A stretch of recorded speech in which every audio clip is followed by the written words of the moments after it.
চরিত্রের কাছে চরিত্র উনি বললেন লাস্টে যখন প্রশ্ন করা হচ্ছে হিন্দু নিয়ে, যে অনেক হিন্দুদের আপনার ছবিও দেখেন, তারাকে ফ্ল্যাগ নিয়ে প্রশ্ন করাতে উনি সরাসরি বললেন যে আজকের দিন নয় এটা বলার, গাজা প্যালেস্তাইনে হলে থেমে গিয়ে অন্য কিছু বলতেন, সেটা অন্য বিষয়। যখন তাকে বারবার জিজ্ঞাসা করছে উনি বলছেন রিপাবলিক বাংলাকে আমি জানি আপনি কি আমাকে দিয়ে বলাতে চাইছেন, কিন্তু আমি বলবো না। বাহ কে বাত, আমার কিছু বলার নেই। এই পরমব্রত এই স্বস্তিকা মুখার্জিরা এখনো পর্যন্ত আমরা মানে আমি জানি না যে এটা দেশদ্রোহিতার থেকে কম কিসের, যে আমি আমার দেশের পতাকা নিয়ে আমি কোনো মন্তব্য করবো না, উল্টে এমন কিছু জিনিস শেয়ার করবো বা বলবো যাতে মনে হয় যে আসলে আমি এখনো পর্যন্ত ভালোবাসা, ওই যে মেরোচ্ছে কলসির কানা তা বলে কি প্রেম দেবো না, এটা অন্য ধরনের। গাজা প্যালেস্তাইনে অন্য স্ট্যান্ড, বাংলাদেশে হিন্দু নিধন, জাতীয় পতাকার অবমাননা অন্য স্ট্যান্ড। এটা কি চূড়ান্ত বিচারিতা নয়? দেখুন, প্রথম কথা হচ্ছে আমাদের ভারতবর্ষে মানে গোটা বিশ্বে যদি 120 কোটি হিন্দু থাকে, তার মধ্যে অন্তত 115 কোটি হিন্দু ভারতের ভূখণ্ডে রয়েছে।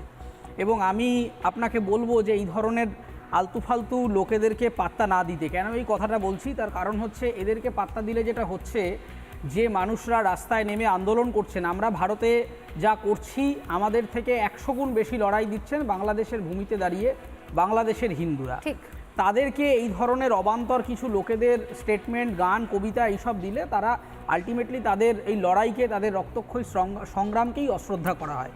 প্রথম কথা হচ্ছে যে দেখুন, আমাদের এখানকার বুদ্ধিজীবীদের একটা অপটিক্স ম্যানেজমেন্টের খেলা আছে।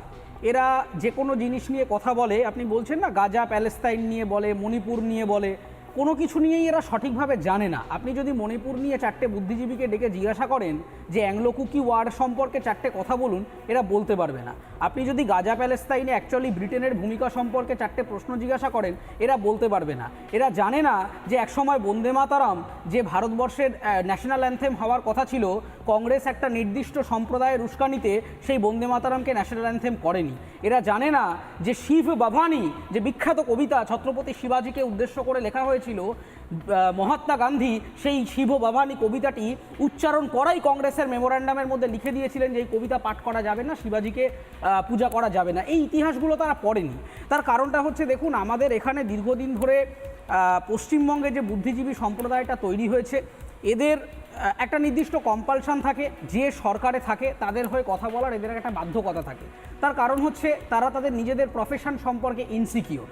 আজকে বাংলাদেশ নিয়ে এরা কেন কথা বলছে না, তার কারণ এই যে ধরে নেওয়া হয়েছে, এই আগের দিনই আপনার শোতে আমি বলেছিলাম, যেখানে একটা অদ্ভুত ধারণা তৈরি হয়ে গেছে যে আমি রিপাবলিক বাংলার একজন সাংবাদিক যদি আমাকে জিজ্ঞাসা করেন, আমাকে বেশি কিছু বলতে হবে না, আমাকে যুদ্ধ করতে হবে না, বন্দুক কামান দেখে লড়াই করতে হবে না। তিনি যদি এইটুকু বলতেন একজন সেলিব্রিটি হিসেবে, একজন জনপ্রতিনিধি হিসেবে, যে হ্যাঁ আমি বাংলাদেশের হিন্দুদের সাথে আছি, আমি চাইছি আপনারা লড়াই চালিয়ে যান, এইটুকু কথা বললেই কিন্তু সহমর্মিতা দেখালে 1 কোটি মানুষ কিন্তু উৎসাহ পেতেন।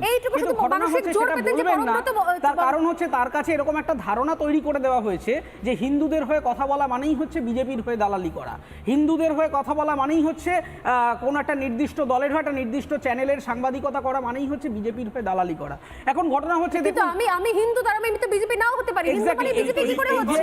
নানা ধরনের কন্টেন্ট দেখার জন্য লাইক করুন, শেয়ার করুন আমাদের ফেসবুক পেজ, সাবস্ক্রাইব করুন আমাদের ইউটিউব চ্যানেল। পাশাপাশি অন্যান্য ব্রেকিং নিউজের জন্য অবশ্যই চোখ রাখুন রিপাবলিক বাংলায়।